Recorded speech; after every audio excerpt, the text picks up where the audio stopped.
বড় ব্যবসায়ী হতে চাই, খুব বড় আলেম হতে চাই, খুব বড় ডাক্তার হতে চাই, তাহলে আল্লাহ রাসূল যেমন খুব মহান নবী, মাকাম মাহমুদ, অনেক বড় কিতাব কোরআন, শেষ নবীর দায়িত্ব, সর্বশ্রেষ্ঠ নবীর দায়িত্ব, এত মহান জায়গা অর্জন করার জন্য, এত বড় দায়িত্ব অর্জন করার জন্য যেমন আল্লাহ তার রাসূলকে বলেছে আপনাকে রাতের সালাত আদায় করতে হবে, না হলে এই দায়িত্ব সফলতা আপনি অর্জন করতে পারবেন না।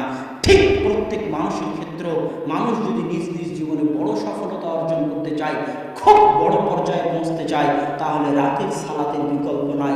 রাতের সালাত আপনাকে অনেক দূর এগিয়ে নিয়ে যাবে। এই দিনের মধ্যে কোনো কল্যাণ নাই, সকল কল্যাণ নিহিত আছে সকালে, সকল কল্যাণ, সকল বরকত নিহিত আছে সকালে। আল্লাহ রাসূল বলতেছেন ইন্নাল্লাহা জাআলা লিহাযিহিল উম্মাতাল বারাকাতা ফি বুকুরিহা, আল্লাহ আমার উম্মতের জন্য বরকত রেখেছেন সকালে, আল্লাহ আমার উম্মতের জন্য বরকত রেখেছেন সকালে। ইবনুল কাইয়িম রাহিমাহুল্লাহ বলতেছেন আমরা সালাফে সালিহিনকে দেখেছি লা ইয়ানামুনা বা'দা সালাতিল ফজরি, আমরা সালাফে সালিহিনকে দেখেছি তারা ফজরের সালাতের পরে কখনোই ঘুমাতেন না।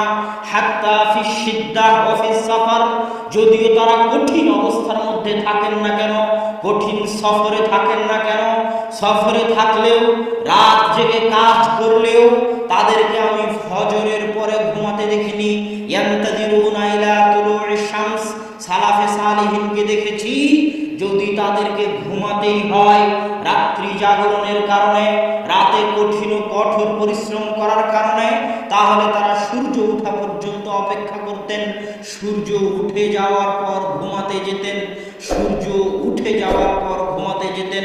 ফজরের পর থেকে নিয়ে সূর্য ওঠা পর্যন্ত এই সময়ে যতই কষ্ট হোক না কেন, ইবনুল কাইয়িম বলতেছেন আমি সালাফে সালিহিনকে ঘুমাতে দেখিনি। কেন? ইন্নাল আরযাক ওয়াল বারাকাহ তানজিলু মিনাস সামা, মানুষের রুজি রুটি বরকত আল্লাহর পক্ষ থেকে সকালবেলা অবতীর্ণ হয়, আল্লাহর পক্ষ থেকে সকালবেলা অবতীর্ণ হয়। এই জন্য আল্লাহ সুবহানাহু ওয়া তাআলা পবিত্র কোরআনে সকালের যত নাম রেখেছেন, ওয়াল ফাজর, ফাজর শব্দের অর্থ হচ্ছে যাহারা, ফুটে ওঠা, প্রকাশিত হওয়া।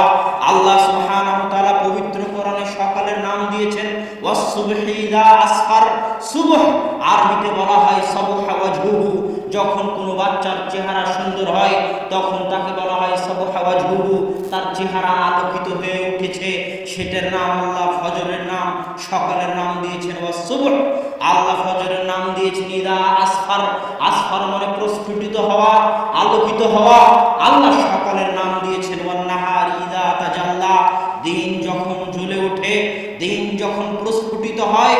আল্লাহ সুবহানাহু ওয়া তাআলা সকালের জন্য পবিত্র কোরআনে যত শব্দ ব্যবহার করেছেন সব শব্দ আলোকিত হওয়া, প্রস্ফুটিত হওয়া, জ্বলে ওঠা, প্রজ্বলিত হওয়ার সাথে সম্পৃক্ত।